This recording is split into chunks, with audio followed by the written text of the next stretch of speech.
As we pass through the Easter season, Jesus reminds us that we are called as church to come together to support one another and to carry the message. And in the first reading, we are reminded they had to replace one of the apostles.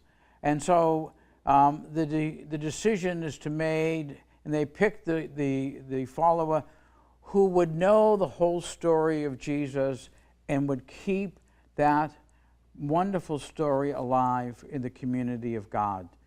And then how we must do it so that we must become people who are a community not just of knowledge and theology, but of love and compassion, helping one another and reaching out and being there in a loving way.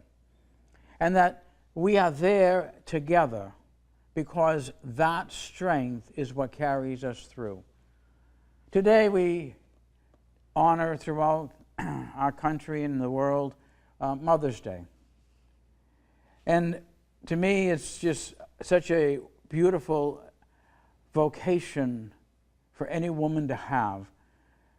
We refer to the church herself as Holy Mother, the church, that she is the one who acts as our spiritual mother to guide us. And all of us can remember the wonderful, beautiful things that our mothers taught us and how our mothers brought us to the awareness first of the faith and how they nurtured us and how they taught us to love one another and support one another. I was blessed with a wonderful, wonderful mother. She used to come to these masses for years when she was alive, and she loved it. And Monsignor McFarland was so kind to her, and he actually came to her funeral years ago. And she taught us to love one another and to stay together.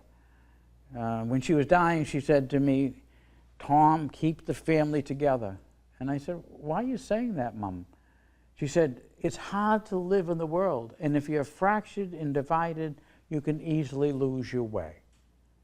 Keep loving one another and keep them together." And that's what our Holy Mother, Mary, the Blessed Mother, has done for us. She is our role model. Mary's the one who inspires us, and she was the one when the apostles lost faith, when the apostles lost their way and became afraid.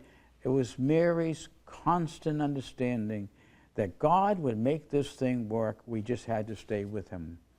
Finally, you know, folks, I've been doing this Mass for about 40 years. At one point, Monsignor Paul McInerney became the director, and he announced to the staff that he was going to do Mother's Day.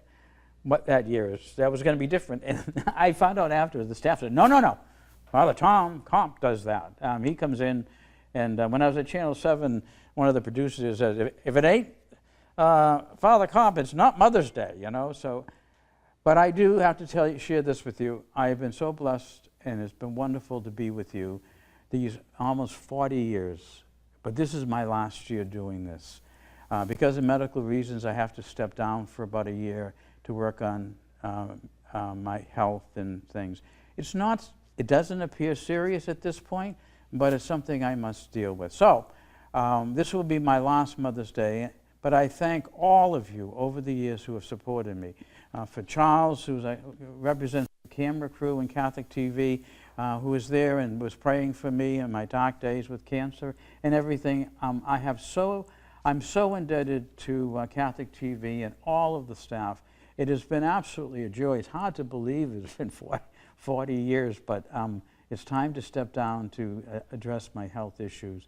And so, but you will always be in my prayers. And if you kindly would, remember me in your prayers too.